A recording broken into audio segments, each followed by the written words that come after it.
Hey, what's going on, everybody? Justin here at Trumful Reads, and in this video we're going to be doing a quick review of False Gods, The Heresy Takes Root by Graham McNeil, and this is the second book in the Horus Heresy series.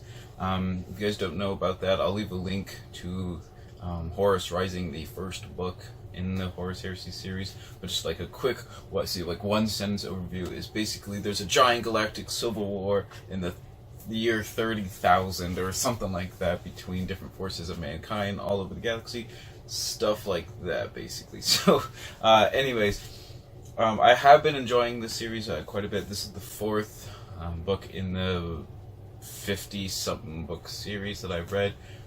After the first three books or so, you can I was probably supposed to read 2 and 3 before I read number 9 and 42, but basically you can kind of skip around and read kind of what you want and stuff based on like different locations or characters or armies, things like that you're interested in, rather than just reading straight through like all however many books it's going to end up being, but they're like in the 50s already.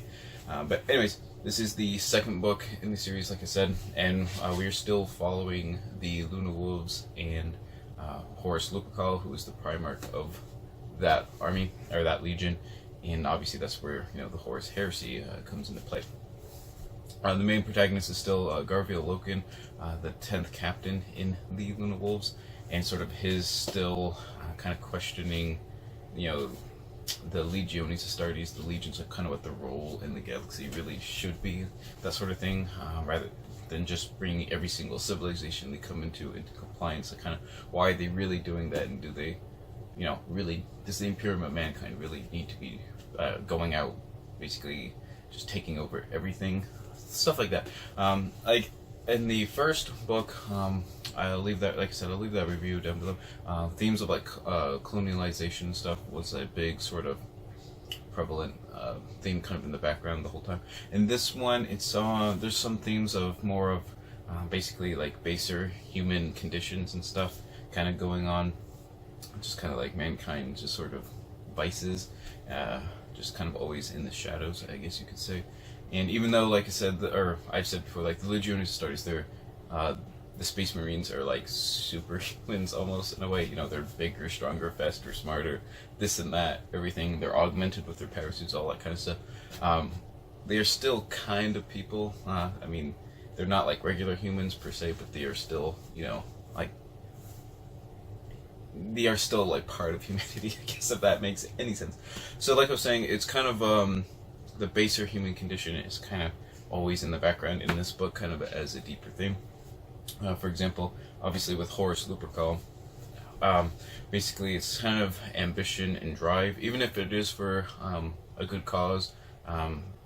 Not even if you just think it yourself that's a good cause, if it actually is a good cause, how much ambition and drive and stuff is actually good for you and those around you, those who follow you, stuff like that. How much ambition is actually too much of a good thing, I guess you could say. And then for those who follow people, at what lengths are you going to go to follow someone that you believe in? At what point are you supposed to start questioning things if they don't seem right? Do you always just kind of blindly follow along, or do you try to make a stand up to people, stuff like that? That's kind of another sort of backstory, not backstory, just kind of a simmering kind of theme kind of going on in the background as well.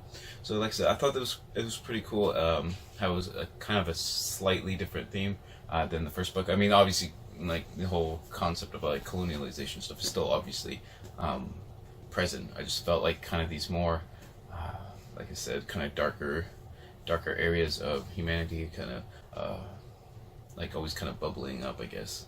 This is kind of a more prevalent in this book. But basically, we still have a lot of cool action going on, lots of battles, lots of good pacing. Like I said, it's not just battles, and shooting. You have lots of different things going on for the pacing to break things up. But anyways, like I said, I want to try and read some quotes from each of the books that I found interesting. And this one has two. One's kind of dealing with the themes and stuff I was talking about earlier, and then the one's kind of like not really a last stand per se, like a little blurb, but you'll get my meaning, I guess. All right, so the first quote or passage I want to read. Dun, dun, dun, dun. So imagine a new compliant world. Oh, this is like one of Gargoyle's friends talking to him. Imagine a newly compliant world that experiences a shortage of some vital resource, such as fuel, water, or food. How long would it take before civilized behavior broke down and barbaric behavior took over?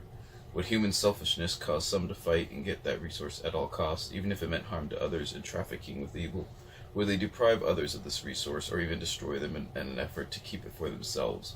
Common decency and civil behavior are just a thin veneer over the animal at the core of mankind that gets out whenever it has the chance. And that, I don't know, that just seems like a very apt phrase, I guess. Basically, you know, our civilization and stuff, like a lot of times does seem to be almost like a thin veneer over kind of our, like, baser, like, vices, I guess you could say. And then the other one is kind of just like a little bit more upbeat. Not really, I guess, upbeat in that. Let me just like see if I can find it. Oh, I probably should have tried to remember like what page it was. I think I looked it up, but actually I decided not to read the second passage because if you do start reading the series or you are reading this book and stuff, I don't want to give anything away. Actually, because the passage, even though I like it, it kind of would spoil certain things. So actually, I'm going to just stick with the first passage that I was just talking about. But anyways, like I said, I like how when dealing with sort of at what lengths do you go for ambition?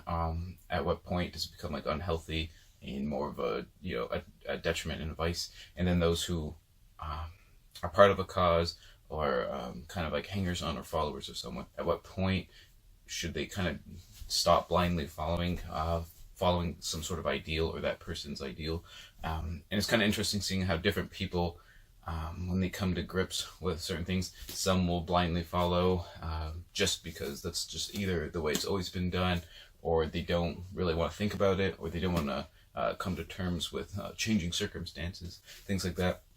And then some who, you know, realize some things can be taken too far, and then whether or not they're willing to willing to step up against like their friends or their brothers, anything like that. So it's kind of cool how different characters kind of go about doing that, and even in different ways. You know, whether that's just through loyalty, like, you know, humanitarian reasons, even like humor and stuff. It was kind of a weird way, I guess not weird, but it was kind of interesting way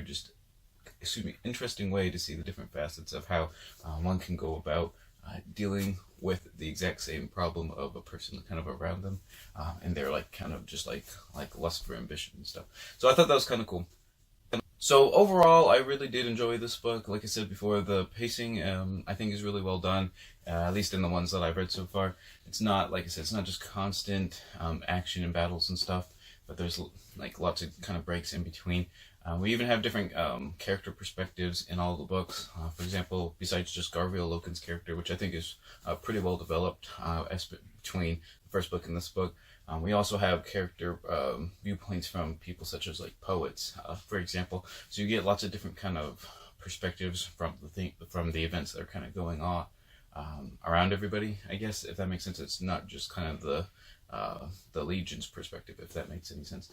And like I said, I like kind of the different themes that are addressed. Like I said, pacing, characters, themes, all kinds of good stuff. It's definitely not like just like kind of just like pulp throwaway stuff, if you know what I'm saying. So I'm definitely want to encourage you guys to try out the Horus Heresy series with the first book and stuff. If you are into like kind of really big, super mega sci-fi series, that sounds something like you would like. Definitely don't be hesitant to give the Horus Heresy a try. And I'm going to go ahead and give Graham McNeil's False Gods, the second book in the Horus Heresy series, 4 out of 5 stars. And whatever you end up reading, always remember, read victoriously.